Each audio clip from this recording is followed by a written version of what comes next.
সিগারেটকে বাংলায় কি বলে? অধিকাংশ চাকরির পরীক্ষায় এ ধরনের ইন্টারভিউগুলোই নেওয়া হয়। আমরা অনেক সময় কিছু শব্দ ইংরেজিতে বলতেই অভ্যস্ত, এমনকি তার বাংলা অর্থ কি তাও অনেকেরই অজানা। এমনই কিছু শব্দের বাংলা অর্থ জানা আছে কিনা তা সরকারি চাকরির ইন্টারভিউতে প্রায় প্রশ্ন করা হয়। এই ধরনের প্রশ্ন প্রার্থীদেরকে বিভ্রান্ত করে। এ ধরনের প্রশ্ন কখনো কখনো সাধারণ জ্ঞান সম্পর্কিত হয়, তাই অনেক সময় প্রার্থীদের মনের উপস্থিত বুদ্ধির পরীক্ষা সংক্রান্ত করা হয় বলেই এই ধরনের প্রশ্ন করা হয়। সিগারেট একটি পণ্য যা ধূমপানের জন্য গ্রহণ করা হয়। তামাক পাতা সুন্দর করে কেটে পরিশোধন করার পর তার সাথে আনুষঙ্গিক কয়েকটি উপাদান মিশিয়ে কাগজে মোড়ানো সিলিন্ডারের ভিতর পুরে সিগারেট তৈরি করা হয়।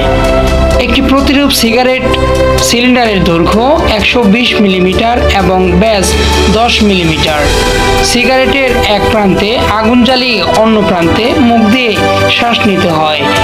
যে প্রান্তে মুখ দিতে হয় সে প্রান্তে সচরাচর বিশেষ ফিল্টার থাকে।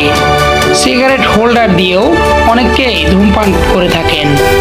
সিগারেট বলতে সাধারণত তামাকের তৈরি সিগারেট বোঝানো হলেও বিশেষভাবে এটিকে বিশেষ শ্রেণীর যে কোনো ধরনের উপাদানকে নির্দেশ করে, যেমন গাঁজা দিয়েও সিগারেট তৈরি করা যেতে পারে। এখন প্রশ্ন হচ্ছে, সিগারেট অর্থ কি বা সিগারেটের বাংলা বলতে কি বোঝানো হয়? মূলত সিগারেটের বাংলা প্রতিশব্দ হচ্ছে ধূমপান দণ্ড।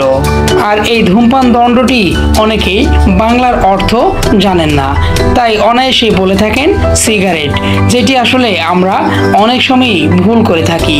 আর ভুলবশত বাংলায় ধূমপান দণ্ড না বলে ইংরেজিতে সিগারেট বলে থাকি, আর যে কারণেই প্রতিনিয়ত আমাদের ভুল হচ্ছে। মোহাম্মদ আনোয়ার হোসেন, বার্তা বাংলা নিউজ ডেস্ক।